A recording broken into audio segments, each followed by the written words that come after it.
ನಮ್ಮ ಗ್ರಾಮ ಐತಿಹಾಸಿಕ ಪ್ರಸಿದ್ಧವಾಗಿರತಕ್ಕಂಥ ಸ್ಥಳ. ಅಂಥದ್ರೊಳಗೆ ಇವತ್ತು ಈ ಒಂದು ವಾರ ದಿವಸದಿಂದ ಅವರ ವೃತ್ತಿಯವರು ಮನೆಯ ಪಾಯವನ್ನು ತೆಗಿತಕ್ಕಂಥ ಟೈಮ್ದೊಳಗೆ ಪ್ರಜ್ವಲ್ ಅಂತಕ್ಕಂಥ ಹುಡುಗನಿಗೆ ಒಂದು ನಿಧಿ ಸಿಗ್ತೈತಿ. ಆ ನಿಧಿ ಸಿಕ್ಕಿರ್ತಕ್ಕಂಥದ್ದನ್ನು ಆತ ಪ್ರಾಮಾಣಿಕವಾಗಿ ನಮಗೆ ಸರ್ಕಾರಕ್ಕೆ ಗ್ರಾಮ ಪಂಚಾಯತಿ ಮುಖಾಂತರ ಸರ್ಕಾರಕ್ಕೆ ಆತ ಕೊಡ್ತಾನ. ಅಂಥ ಒಂದು ಕುಟುಂಬಕ್ಕೆ ನಾವು ಇವತ್ತು ಅಭಿನಂದನೆ ಸಲ್ಲಿಸಬೇಕು. ಆ ಬಳಿಕ ಆ ಕುಟುಂಬಕ್ಕೆ ಗ್ರಾಮ ಪಂಚಾಯತಿ ವತಿಯಿಂದ ನಾವು ಒಂದು ಅವ್ರಿಗೆ ಸೈಟ್ ಕೊಡಬೇಕಂತಕ್ಕಂಥದ್ದನ್ನು ನಾವು ತೀರ್ಮಾನ ಮಾಡಿಕೊಂಡಿದ್ವಿ. ಅದಕ್ಕೆ ಮುಂಚೆಕ ಸನ್ಮಾನ್ಯ ಎಚ್ ಕೆ ಪಾಟೀಲ್ ಸಾಹೇಬರು, ನಮ್ಮ ಭಾಗದ ಶಾಸಕರು, ಜಿಲ್ಲಾ ಪಂಚಾಯತಿಯ ಇಂದಿನ ಅಧ್ಯಕ್ಷರು, ನಮ್ಮ ಇಂದಿನ ನಮ್ಮ ನಗರಸಭೆ ಇದು ನಮ್ಮ ನರಗುಂದ ಮತಕ್ಷೇತ್ರದ ಇನ್ನೊಬ್ಬ ಮಾಜಿ ಶಾಸಕರು ಆಗಿರ್ತಕ್ಕಂಥ ಯಾವಗಲ್ ಸಾಹೇಬರು, ಇವರೆಲ್ಲರೂ ನಮ್ಮ ನಾವು ಸರ್ಕಾರದಿಂದ ಅವ್ರಿಗೆ ಏನೇನು ಅನುದಾನ ಬರಬೇಕು, ಅವ್ರಿಗೆ ಸರ್ಕಾರಕ್ಕೆ ಏನು ಕೊಡಿಸ್ಬೇಕು ಅನ್ನತಕ್ಕಂಥದ್ದನ್ನು ನಾವು ಕೊಡಿಸ್ತೀವಿ. ಆದರೆ ತಮ್ಮ ಕಡೆಯಿಂದ ಒಂದು ಏನು ಆ ಕುಟುಂಬಕ್ಕೆ ಒಂದು ಜಾಗ ಕೊಡ್ತಕ್ಕಂಥದ್ದು, ಒಂದು ನಿವೇಶನ ಕೊಡ್ತಕ್ಕಂಥದ್ದು ಆಗುತ್ತಾನಂತ ಕೇಳಿದಾಗ ನಾವು ಆಯ್ತು ಸಾಹೇಬ್ರೆ ನಾವು ಕೊಡ್ತೀವಿ ಅಂತ ಕೇಳಿದ್ವಿ. ಆದರೆ ಅದನ್ನು ನನ್ನ ಎಲ್ಲ ಸದಸ್ಯರನ್ನು ಗ್ರಾಮ ಪಂಚಾಯತಿಯ ಉಪಾಧ್ಯಕ್ಷರು ಹಿಡ್ಕೊಂಡು ಎಲ್ಲ ಸದಸ್ಯರ ಜೊತೆಗೆ ಚರ್ಚೆ ಮಾಡಿ ಕೊಡಬೇಕಂತಕ್ಕಂಥದ್ದು ಇತ್ತು. ಅದಕ್ಕೆ ನಾನು ನಿನ್ನೆ ತುರ್ತು ಸಭೆಯನ್ನು ಸಾಮಾನ್ಯ ಸಭೆಯನ್ನು ಕರೆದು ಅವತ್ತು ಎಲ್ಲ ನನ್ನ 30 ಮಂದಿ ಗ್ರಾಮ ಪಂಚಾಯತಿಯ ಎಲ್ಲ ಸದಸ್ಯರು ಸಿಬ್ಬಂದಿಗಳು ನಮ್ಗೆ ಒಕ್ಕೂರಿಲಿಂದ ಆತ ಪ್ರಾಮಾಣಿಕವಾಗಿ ಮೆರೆದಾನ. ಆ ಪ್ರಾಮಾಣಿಕವಾಗಿ ನಮ್ಮ ಊರಿನ ನಮ್ಮ ಗ್ರಾಮದ ಹೆಸರನ್ನು ಆತ ಮತ್ತು ಇನ್ನೂ ಹೆಚ್ಚಿಗೆ ಆಗುವಂಗೆ ಮಾಡ್ಯಾನ. ಅದಕ್ಕೆ ಅವ್ರಿಗೆ ಮನೆ ಕೊಡೋಕೆ ಅಡ್ಡಿ ಇಲ್ಲ ಅಂತಕ್ಕಂಥದ್ದನ್ನು ನಾವು ಸಾಮಾನ್ಯ ಸಭೆಯವರು ತೀರ್ಮಾನ ಮಾಡಿದ್ವಿ. ಆದರೆ ಕಾನೂನಾತ್ಮಕವಾಗಿ ನಾವು ಒಂದು ಗ್ರಾಮ ಸಭೆಯನ್ನು, ವಿಶೇಷ ಗ್ರಾಮ ಸಭೆಯನ್ನು ಮಾಡಿ ಆ ಗ್ರಾಮ ಸಭೆ ಒಳಗನ ಆಯ್ಕೆ ಮಾಡ್ತಕ್ಕಂಥ ಪ್ರಕ್ರಿಯೆ ಇತ್ತು. ಅದಕ್ಕೆ ಇವತ್ತು ಆತನ ಕರೆಸಿ ಆ ಗ್ರಾಮ ಸಭೆ ಒಳಗೆ ಆತನಿಗೆ 30-40 ಒಂದು ನಿವೇಶನ ಕೊಡಲಿಕ್ಕೆ ನಾವು ಎಲ್ಲರೂ ಗ್ರಾಮ ಸಭೆ ಒಳಗೆ ನಾವು ತೀರ್ಮಾನ ಮಾಡಿ ಅದನ್ನು ಇವತ್ತು ಕೊಟ್ಟಿದ್ದೀವಿ. ಆ ಬಳಿಕ ಆ ಕುಟುಂಬಕ್ಕೆ ಇನ್ನೂ ಎಷ್ಟು ಏನು ಕೊಟ್ಟರು ಕಮ್ಮಿನ. ಅದಕ್ಕೆ ಆ ಬಳಿಕ ನನ್ನ ಒಂದು ವಿವೇಚನೆಗೆ ಬಂದಿರತಕ್ಕಂಥದ್ದು, ನಮ್ಮ ಮುಂದೆ ಎಲ್ಲ ಮಕ್ಕಳಿಗೂ ಆತ ಪ್ರೇರೇಪಣೆ ಆಗಲಿ ಅಂತಕ್ಕಂಥ ಉದ್ದೇಶವನ್ನು ಇಟ್ಕೊಂಡು ಎಲ್ಲ ಶಾಲೆಗಳಿಗೆ, ಎಲ್ಲ ಕಾಲೇಜುಗಳಿಗೆ ಆತನ ಒಂದು ಪ್ರಜ್ವಲನ ಒಂದು ಫೋಟೋ ಹಾಕಿ ಅವತ್ತೇನು ಸಿಕ್ಕಿರ್ತಕ್ಕಂಥ ಡೇಟು ಏನು ಎಷ್ಟು ಬಂಗಾರ ಸಿಕ್ತು ಅಂತಕ್ಕಂಥದ್ದನ್ನು ನನ್ನ ತೆಳಗೊಂದು ಬರೆದು ಅದು ಎಲ್ಲ ಕಾಲೇಜು ಶಾಲೆಗಳಿಗೆ ಹಾಕಿದ್ರೆ ಆತ ಅವರು ಓದಿ ಆ ಮಕ್ಕಳಿಗೆ ಪ್ರೇರೇಪಣೆ ಆಗ್ತಾರನ್ನೋವಂಥ ಉದ್ದೇಶ ಇಟ್ಕೊಂಡು ಆ ಒಂದು ಫೋಟೋ ಹಾಕುವಂಥ ವಿಚಾರವನ್ನು ನಾವಿವತ್ತು ತೀರ್ಮಾನ ಮಾಡ್ಕೊಂಡಿದ್ದೀವಿ. ಆ ಬಳಿಕ ಇಷ್ಟಂತೂ ನಾವು ಆತನ ಕುಟುಂಬಕ್ಕೆ ಹಿಂಗೆ ಕೊಡಬೇಕು, ಇಷ್ಟು ಇದನ್ನು ಮಾಡ್ಬೇಕು ಅಂತಕ್ಕಂಥದ್ದನ್ನು ವಿಚಾರ ಇಟ್ಕೊಂಡು ಇದನ್ನು ಮಾಡಿದ್ವಿ ಸರ್. ಫೋಟೋ ಹಾಕೋದು ಅಂತ ಹೇಳಿ ಅದನ್ನು ಫೋಟೋ ಹಾಕೋದು ಅಂತ ಈಗ ಅದನ್ನು ಹೇಳಿದ್ರು. ಎಲ್ಲ ಶಾಲೆ ಕಾಲೇಜುಗಳಿಗೆ ಆ ಒಂದು ಪ್ರಜ್ವಲನ ಒಂದು ಫೋಟೋ ಅಂದ್ರೆ ಅದರ ನಿಧಿ ಸಿಕ್ಕಂಥ ಡೇಟ್ ಅವತ್ತಿನ ದಿವಸದೊಳಗೆ ಅದಕ್ಕೆ ಅದನ್ನು ಈ ಎಲ್ಲ ಶಾಲೆ ಕಾಲೇಜುಗಳಿಗೆ ಇತ್ತು ಅಂದ್ರೆ ಮಕ್ಕಳಿಗೆ ಪ್ರೇರೇಪಣೆ ಆಗತಕ್ಕಂಥದ್ದು ಐತೆ ಅಂತಕ್ಕಂಥದ್ದು ನನ್ನ ಭಾವನೆಯಿಂದ ಅದನ್ನು ಒಂದು ಮಾಡ್ಬೇಕಂತೇಳಿ ಇದನ್ನು ಮಾಡಿದ್ವಿ. ಈಗ ಇವರು ಏನು ಮಿನಿಸ್ಟ್ರು ನಮ್ಮ ಜಿಲ್ಲಾಡಳಿತ ಅವ್ರ ತಾಯಿಗೆ ಒಂದು ತಾತ್ಕಾಲಿಕವಾಗಿದೇನು ಏನು ಇದ್ರದೊಳಗೆ ನೌಕರಿ ತೊಗೊಂತಾರಲ್ಲ, ಅರಗುತ್ತಿಗೊಳಗೆ ಅವ್ರಿಗೊಂದು ನೌಕರಿಯನ್ನು ಅವ್ರ ತಾಯಿಗೆ ನೌಕರಿ ಕೊಡಿಸುವಂಥದ್ದು ವ್ಯವಸ್ಥೆ ಮಾಡೋಣ ಅಂತ ಅಂದಿದ್ರು. ಅದಕ್ಕೆ ನಾವು ಪಂಚಾಯತಿ ವತಿಯಿಂದ ಈಗ ಅದನ್ನು ಆತನ ಇನ್ನೂ ಅಲ್ಪಾವಧಿ ಇರೋದ್ರಿಂದ ಆತಗೆ ನಾವು ಏನಾರು ಒಂದು ಕೆಲಸ ಕೊಡಬೇಕು ಅಂತಕ್ಕಂಥದ್ದು ವಿಚಾರ ಮಾಡೋದು. ಆದ್ರೆ ನಮ್ಮ ಗ್ರಾಮ ಪಂಚಾಯತಿ ಒಳಗೆ ಆ ಟೈಪ್ದೊಳಗೆ ಕೆಲಸ ಸಿಗೋದಿಲ್ಲ. ಆದ್ರೂ ಆತನ ಮುಂದಿನ ದಿನಮಾನದೊಳಗೆ ಅಂಥದ್ದು ಏನು ಬಂತು ಅಂತಂದ್ರೆ ಕೊಡುವಂಥ ವಿಚಾರ ಮಾಡೋಣ ಅಂತೇಳಿ ಅದನ್ನು ಗ್ರಾಮ ಸಭೆ ಒಳಗೆ ನಾವು ಅದೊಂದು ಮಾತಾಡ್ಕೊಂಡಿದ್ದೀವಿ. ಈ ಒಂದು ನಿಧಿ ಸಿಕ್ಕಿದ ಬಳಿಕ ಈ ಒಂದು ಪ್ರಚಾರವನ್ನು, ಈ ಒಂದು ವಿಷಯವನ್ನು ಮತ್ತು ರಾಜ್ಯ ಮಟ್ಟದ ಮತ್ತು ರಾಷ್ಟ್ರ ಮಟ್ಟಕ್ಕೆ ಮುಟ್ಟಿಸ್ತಕ್ಕಂಥ ಎಲ್ಲ ಚಾನಲ್ಗಳಿಗೂ ನಮ್ಮ ಗ್ರಾಮ ಪಂಚಾಯತಿ ವತಿಯಿಂದ, ಗ್ರಾಮದ ವತಿಯಿಂದ ನಾನು ತುಂಬವಾಗಿರ್ತಕ್ಕಂಥ ಅಭಿನಂದನೆಗಳನ್ನು ಸಲ್ಲಿಸ್ತಾ ಇದ್ದೀನಿ. ಯಾವುದೇ ಸತ್ಯತೆಯನ್ನು ತಿಳ್ಕೊಂಡು ತಾವೇನು ಪ್ರಸಾರವನ್ನು ಮಾಡ್ತಕ್ಕಂಥದ್ದನ್ನು ಎಲ್ಲರೂ ನೋಡ್ತಾರೆ. ಅದಕ್ಕಿನ್ನೂ ನಮ್ಮ ಗ್ರಾಮದ ಬಗ್ಗೆ ಒಳ್ಳೊಳ್ಳೆ ಅಭಿಪ್ರಾಯಗಳಿರ್ತಕ್ಕಂಥದ್ದನ್ನು ತಾವೆಲ್ಲರೂ ಇನ್ನೂ ಹೆಚ್ಚಿನ ನಮ್ಮ ಗ್ರಾಮಕ್ಕೆ ಒಳ್ಳೇದಾಗುವಂಗೆ, ಸರ್ಕಾರದಿಂದ ಒಳ್ಳೇದಾಗುವಂಗೆ ಮಾಡ್ಬೇಕಂತಕ್ಕಂಥದ್ದು ಇನ್ನೊಂದು ಗ್ರಾಮ ಪಂಚಾಯತಿ ಅಧ್ಯಕ್ಷನಾಗಿ ಕೇಳ್ಕೊಳ್ಳೋದನ್ನಂತಂದ್ರೆ ಸರ್ಕಾರಕ್ಕೆ, ರಾಜ್ಯ ಅವಶೇಷಗಳ ಇಲಾಖೆಗೂ, ಪ್ರಾಧಿಕಾರಕ್ಕೂ ನಮ್ಮ ನಾವೇನು ಉತ್ಖನನ ಮಾಡಕತ್ತಾರ ಅದನ್ನ ಮಾಡಲಿ ಎಲ್ಲದೂ ಉತ್ಖನನ ಮಾಡಲಿ. ಸರ್ಕಾರದಿಂದ ನಮ್ಮ ಜನರಿಗೆ ನಮ್ಮ ಅವರವರ ಮನಿ ಅವ್ರು ಏನು ಹೋಗ್ತಾವಲ್ಲ ಅದಕ್ಕೆ ಅರ್ಹವಾಗಿರ್ತಕ್ಕಂಥ ಅವ್ರಿಗೆ ದುಡ್ಡನ್ನು ಅವ್ರಿಗೆ ಹಣವನ್ನು ಕೊಡೋದ್ರ ಮುಖಾಂತರ ನಮ್ಗೆ ಆ ಕೆಲಸ ಕಾರ್ಯಗಳನ್ನು ಮಾಡಲಿಕ್ಕೆ ಸಾಕಷ್ಟು ಜನರು ಅವಕಾಶ ಮಾಡಿಕೊಡ್ತಾರೆ.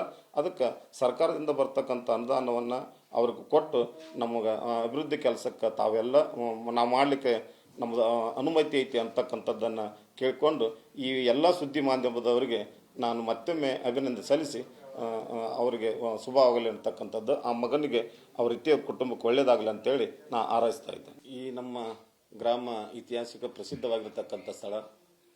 ಅಂಥದ್ರೊಳಗೆ ಇವತ್ತು ಈ ಒಂದು ವಾರ ದಿವಸದಿಂದ ಅವರ ವೃತ್ತಿಯವರು ಮನೆಯ ಪಾಯವನ್ನು ತೆಗಿತಕ್ಕಂಥ ಟೈಮ್ದೊಳಗೆ ಪ್ರಜ್ವಲ್ ಅಂತಕ್ಕಂಥ ಹುಡುಗನಿಗೆ ಒಂದು ನಿಧಿ ಸಿಗ್ತೈತಿ. ಆ ನಿಧಿ ಸಿಕ್ಕಿರ್ತಕ್ಕಂಥದ್ದನ್ನು ಆತ ಪ್ರಾಮಾಣಿಕವಾಗಿ ನಮ್ಗೆ ಸರ್ಕಾರಕ್ಕೆ ಗ್ರಾಮ ಪಂಚಾಯತಿ ಮುಖಾಂತರ ಸರ್ಕಾರಕ್ಕೆ ಆತ ಕೊಡ್ತಾನ.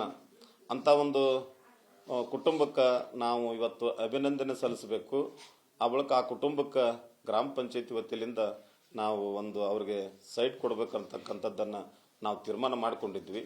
ಅದಕ್ಕೆ ಮುಂಚೆಕ ಸನ್ಮಾನ್ಯ ಎಚ್ ಕೆ ಪಾಟೀಲ್ ಸಾಹೇಬರು, ನಮ್ಮ ಭಾಗದ ಶಾಸಕರು, ಜಿಲ್ಲಾ ಪಂಚಾಯತಿಯ ಇಂದಿನ ಅಧ್ಯಕ್ಷರು, ನಮ್ಮ ಇಂದಿನ ನಮ್ಮ ನಗರಸಭೆ ನಮ್ಮ ನರಗುಂದ ಮತಕ್ಷೇತ್ರದ ಇನ್ನೊಬ್ಬ ಮಾಜಿ ಶಾಸಕರು ಆಗಿರ್ತಕ್ಕಂಥ ಯಾವಗಲ್ ಸಾಹೇಬರು, ಇವರೆಲ್ಲರೂ ನಮ್ಮ ನಾವು ಸರ್ಕಾರದಿಂದ ಅವ್ರಿಗೆ ಏನೇನು ಅನುದಾನ ಬರಬೇಕು, ಅವ್ರಿಗೆ ಸರ್ಕಾರಕ್ಕೆ ಏನು ಕೊಡಿಸ್ಬೇಕು ಅನ್ನತಕ್ಕಂಥದ್ದನ್ನು ನಾವು ಕೊಡಿಸ್ತೀವಿ. ಆದರೆ ತಮ್ಮ ಕಡೆಯಿಂದ ಆ ಕುಟುಂಬಕ್ಕೆ ಒಂದು ಜಾಗ ಕೊಡ್ತಕ್ಕಂಥದ್ದು, ಒಂದು ನಿವೇಶನ ಕೊಡ್ತಕ್ಕಂಥದ್ದು ಆಗುತ್ತಾನಂತ ಕೇಳಿದಾಗ ನಾವು ಆಯ್ತು ಸಾಹೇಬ್ರೆ ನಾವು ಕೊಡ್ತೀವಿ ಅಂತ ಕೇಳಿದ್ವಿ. ಆದರೆ ಅದನ್ನು ನನ್ನ ಎಲ್ಲ ಸದಸ್ಯರನ್ನು ಗ್ರಾಮ ಪಂಚಾಯತಿಯ ಉಪಾಧ್ಯಕ್ಷರು ಹಿಡ್ಕೊಂಡು ಎಲ್ಲ ಸದಸ್ಯರ ಜೊತೆಗೆ ಚರ್ಚೆ ಮಾಡಿ ಕೊಡಬೇಕಂತಕ್ಕಂಥದ್ದು ಇತ್ತು. ಅದಕ್ಕೆ ನಾನು ನಿನ್ನೆ ತುರ್ತು ಸಾಮಾನ್ಯ ಸಭೆಯನ್ನು ಕರೆದು ಅವತ್ತು ಎಲ್ಲ ನನ್ನ 30 ಮಂದಿ ಗ್ರಾಮ ಪಂಚಾಯತಿಯ ಎಲ್ಲ ಸದಸ್ಯರು ಸಿಬ್ಬಂದಿಗಳು ನಮ್ಗೆ ಒಕ್ಕೂರಿನಿಂದ ಆತ ಪ್ರಾಮಾಣಿಕವಾಗಿ ಮೆರೆದಾನ. ಆ ಪ್ರಾಮಾಣಿಕವಾಗಿ ನಮ್ಮ ಊರಿನ ನಮ್ಮ ಗ್ರಾಮದ ಹೆಸರನ್ನು ಆತ ಇನ್ನೂ ಹೆಚ್ಚಿಗೆ ಆಗುವಂಗೆ ಮಾಡ್ಯಾನ. ಅದಕ್ಕೆ ಅವ್ರಿಗೆ ಮನೆ ಕೊಡೋಕೆ ಅಡ್ಡಿ ಇಲ್ಲ ಅಂತಕ್ಕಂಥದ್ದನ್ನು ನಾವು ಸಾಮಾನ್ಯ ಸಭೆಯವರು ತೀರ್ಮಾನ ಮಾಡಿದ್ವಿ. ಆದರೆ ಕಾನೂನಾತ್ಮಕವಾಗಿ ನಾವು ಒಂದು ವಿಶೇಷ ಗ್ರಾಮ ಸಭೆಯನ್ನು ಮಾಡಿ ಆ ಗ್ರಾಮ ಸಭೆ ಒಳಗನ ಆಯ್ಕೆ ಮಾಡ್ತಕ್ಕಂಥ ಪ್ರಕ್ರಿಯೆ ಇತ್ತು. ಅದಕ್ಕೆ ಇವತ್ತು ಆತನ ಕರೆಸಿ ಆ ಗ್ರಾಮ ಸಭೆಯೊಳಗೆ ಆತನಿಗೆ 30-40 ಒಂದು ನಿವೇಶನ ಕೊಡಲಿಕ್ಕೆ ನಾವು ಎಲ್ಲರೂ ಗ್ರಾಮ ಸಭೆಯೊಳಗೆ ನಾವು ತೀರ್ಮಾನ ಮಾಡಿ ಅದನ್ನು ಇವತ್ತು ಕೊಟ್ಟಿದ್ದೀವಿ. ಆ ಬಳಿಕ ಆ ಕುಟುಂಬಕ್ಕೆ ಇನ್ನೂ ಏನು ಕೊಟ್ಟರು ಕಮ್ಮಿನ. ಅದಕ್ಕೆ ಆ ಬಳಿಕ ನನ್ನ ಒಂದು ವಿವೇಚನೆಗೆ ಬಂದಿರತಕ್ಕಂಥದ್ದು, ಮುಂದೆ ಎಲ್ಲ ಮಕ್ಕಳಿಗೂ ಆತ ಪ್ರೇರೇಪಣೆ ಆಗಲಿ ಅಂತಕ್ಕಂಥ ಉದ್ದೇಶವನ್ನು ಇಟ್ಕೊಂಡು ಎಲ್ಲ ಶಾಲೆಗಳಿಗೆ ಎಲ್ಲ ಕಾಲೇಜುಗಳಿಗೆ ಆತನ ಒಂದು ಪ್ರಜ್ವಲನ ಒಂದು ಫೋಟೋ ಹಾಕಿ ಅವತ್ತೇನು ಸಿಕ್ಕಿರ್ತಕ್ಕಂಥ ಡೇಟು ಎಷ್ಟು ಬಂಗಾರ ಸಿಕ್ತು ಅಂತಕ್ಕಂಥದ್ದನ್ನು ನನ್ನ ತಳಗೊಂದು ಬರೆದು ಅದು ಎಲ್ಲ ಕಾಲೇಜು ಶಾಲೆಗಳಿಗೆ ಹಾಕಿದ್ರೆ ಅವರು ಓದಿ ಆ ಮಕ್ಕಳಿಗೆ ಪ್ರೇರೇಪಣೆ ಆಗ್ತಾರನ್ನೋವಂಥ ಉದ್ದೇಶ ಇಟ್ಕೊಂಡು ಆ ಒಂದು ಫೋಟೋ ಹಾಕುವಂಥ ವಿಚಾರವನ್ನು ನಾವಿವತ್ತು ತೀರ್ಮಾನ ಮಾಡ್ಕೊಂಡಿದ್ದೀವಿ.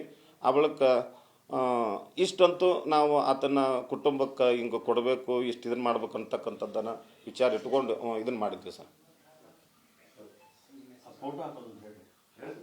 ಫೋಟೋ ಹಾಕೋದು ಅಂತ ಹೇಳಿ ಅದನ್ನು ಫೋಟೋ ಹಾಕೋದು ಅಂತ ಈಗ ಅದನ್ನು ಹೇಳಿದ್ರು. ಎಲ್ಲ ಶಾಲೆ ಕಾಲೇಜುಗಳಿಗೆ ಆ ಒಂದು ಪ್ರಜ್ವಲನ ಒಂದು ಫೋಟೋ ಅಂದ್ರೆ ಅದರ ನಿಧಿ ಸಿಕ್ಕಂಥ ಡೇಟ್ ಅವತ್ತಿನ ದಿವಸದೊಳಗೆ ಅದಕ್ಕೆ ಅದನ್ನು ಈ ಎಲ್ಲ ಶಾಲೆ ಕಾಲೇಜುಗಳಿಗೆ ಇತ್ತು ಅಂದ್ರೆ ಮಕ್ಕಳಿಗೆ ಪ್ರೇರೇಪಣೆ ಆಗತಕ್ಕಂಥದ್ದು ಐತೆ ಅಂತಕ್ಕಂಥದ್ದು ನನ್ನ ಭಾವನೆಯಿಂದ ಅದನ್ನು ಒಂದು ಮಾಡ್ಬೇಕಂತೇಳಿ ಇದು ಮಾಡಿದ್ವಿ. ಈಗ ಇವರು ಏನು ಮಿನಿಸ್ಟ್ರು ನಮ್ಮ ಜಿಲ್ಲಾಡಳಿತ ಅವ್ರ ತಾಯಿಗೆ ಒಂದು ತಾತ್ಕಾಲಿಕವಾಗಿ ಏನು ಇದ್ರದೊಳಗೆ ನೌಕರಿ ತೊಗೊಂತಾರಲ್ಲ ಅರಗುತ್ತಿಗೊಳಗೆ ಅವ್ರಿಗೊಂದು ನೌಕರಿಯನ್ನು ಅವ್ರ ತಾಯಿಗೆ ನೌಕರಿ ಕೊಡಿಸುವಂಥದ್ದು ವ್ಯವಸ್ಥೆ ಮಾಡೋಣ ಅಂತ ಅಂದಿದ್ರು. ಅದಕ್ಕೆ ನಾವು ಪಂಚಾಯತಿ ವತಿಯಿಂದ ಈಗ ಆತನ ಇನ್ನೂ ಅಲ್ಪಾವಧಿ ಇರೋದ್ರಿಂದ ಅತ್ತಗ ನಾವು ಏನಾರು ಒಂದು ಕೆಲಸ ಕೊಡಬೇಕು ಅಂತಕ್ಕಂಥದ್ದು ವಿಚಾರ ಮಾಡೋದು. ಆದ್ರೆ ನಮ್ಮ ಗ್ರಾಮ ಪಂಚಾಯತಿ ಒಳಗೆ ಆ ಟೈಪ್ದೊಳಗೆ ಕೆಲಸ ಸಿಗೋದಲ್ಲ. ಆದ್ರೂ ಆತನ ಮುಂದಿನ ದಿನಮಾನದೊಳಗೆ ಅಂಥದ್ದು ಏನು ಬಂತು ಅಂತಂದ್ರೆ ಕೊಡುವಂಥ ವಿಚಾರ ಮಾಡೋಣ ಅಂತೇಳಿ ಅದನ್ನು ಗ್ರಾಮ ಸಭೆ ಒಳಗೆ ನಾವು ಅದೊಂದು ಮಾತಾಡ್ಕೊಂಡಿದ್ದೀವಿ. ಈ ಒಂದು ನಿಧಿ ಸಿಕ್ಕಿದ ಬಳಿಕ ಈ ಒಂದು ಪ್ರಚಾರವನ್ನು ಈ ಒಂದು ವಿಷಯವನ್ನು ಮತ್ತು ರಾಜ್ಯ ಮಟ್ಟದ ಮತ್ತು ರಾಷ್ಟ್ರ ಮಟ್ಟಕ್ಕೆ ಮುಟ್ಟಿಸ್ತಕ್ಕಂಥ ಎಲ್ಲ ಚಾನಲ್ಗಳಿಗೂ ನಮ್ಮ ಗ್ರಾಮ ಪಂಚಾಯತಿ ವತಿಯಿಂದ ಗ್ರಾಮದ ವತಿಯಿಂದ ನಾನು ತುಂಬವಾಗಿರ್ತಕ್ಕಂಥ ಅಭಿನಂದನೆಗಳನ್ನು ಸಲ್ಲಿಸ್ತಾ ಇದ್ದೀನಿ. ಯಾವುದೇ ಸತ್ಯತೆಯನ್ನು ತಿಳ್ಕೊಂಡು ತಾವೇನು ಪ್ರಸಾರವನ್ನು ಮಾಡ್ತಕ್ಕಂಥದ್ದನ್ನು ಎಲ್ಲರೂ ನೋಡ್ತಾರೆ. ಅದಕ್ಕಿನ್ನೂ ನಮ್ಮ ಗ್ರಾಮದ ಬಗ್ಗೆ ಒಳ್ಳೊಳ್ಳೆ ಅಭಿಪ್ರಾಯಗಳು ಇರ್ತಕ್ಕಂಥದ್ದನ್ನು ತಾವೆಲ್ಲರೂ ಇನ್ನೂ ಹೆಚ್ಚಿನ ನಮ್ಮ ಗ್ರಾಮಕ್ಕೆ ಒಳ್ಳೇದಾಗುವಂಗೆ ಸರ್ಕಾರದಿಂದ ಒಳ್ಳೇದಾಗುವಂಗೆ ಮಾಡ್ಬೇಕಂತಕ್ಕಂಥದ್ದು. ನಾ ಇನ್ನೊಂದು ಗ್ರಾಮ ಪಂಚಾಯತಿ ಅಧ್ಯಕ್ಷನಾಗಿ ಕೇಳ್ಕೊಳ್ಳೋದನ್ನಂತಂದ್ರೆ ಸರ್ಕಾರಕ್ಕೆ ಪ್ರಾಚ್ಯ ಅವಶೇಷಗಳ ಇಲಾಖೆಗೂ ಪ್ರಾಧಿಕಾರಕ್ಕೂ ನಮ್ಮ ನಾವೇನು ಉತ್ಖನನ ಮಾಡಕತ್ತಾರ ಅದನ್ನು ಮಾಡಲಿ ಎಲ್ಲದೂ ಉತ್ಖನನ ಮಾಡಲಿ. ಸರ್ಕಾರದಿಂದ ನಮ್ಮ ಜನರಿಗೆ ನಮ್ಮ ಅವರವರ ಮನಿ ಅವ್ರು ಏನು ಹೋಗ್ತಾವಲ್ಲ ಅದಕ್ಕೆ ಅರ್ಹವಾಗಿರ್ತಕ್ಕಂಥ ಅವ್ರಿಗೆ ದುಡ್ಡನ್ನು ಅವ್ರಿಗೆ ಹಣವನ್ನು ಕೊಡೋದ್ರ ಮುಖಾಂತರ ನಮ್ಗೆ ಆ ಕೆಲಸ ಕಾರ್ಯಗಳನ್ನು ಮಾಡಲಿಕ್ಕೆ ಸಾಕಷ್ಟು ಜನರು ಅವಕಾಶ ಮಾಡಿಕೊಡ್ತಾರೆ. ಅದಕ್ಕೆ ಸರ್ಕಾರದಿಂದ ಬರ್ತಕ್ಕಂಥ ಅನುದಾನವನ್ನು ಅವ್ರಿಗೆ ಕೊಟ್ಟು ನಮಗೆ ಅಭಿವೃದ್ಧಿ ಕೆಲಸಕ್ಕೆ ತಾವೆಲ್ಲ ನಾವು ಮಾಡಲಿಕ್ಕೆ ನಮ್ಮದು ಅನುಮತಿ ಐತಿ ಅಂತಕ್ಕಂಥದ್ದನ್ನು ಕೇಳಿಕೊಂಡು ಈ ಎಲ್ಲ ಸುದ್ದಿ ಮಾಧ್ಯಮದವರಿಗೆ ನಾನು ಮತ್ತೊಮ್ಮೆ ಅಭಿನಂದನೆ ಸಲ್ಲಿಸಿ ಅವರಿಗೆ ಶುಭವಾಗಲಿ ಅಂತಕ್ಕಂಥದ್ದು, ಆ ಮಗನಿಗೆ ಅವ್ರ ರೀತಿಯ ಕುಟುಂಬಕ್ಕೆ ಒಳ್ಳೆಯದಾಗಲಿ ಅಂತೇಳಿ ನಾನು ಹಾರೈಸ್ತಾ ಇದ್ದೇನೆ.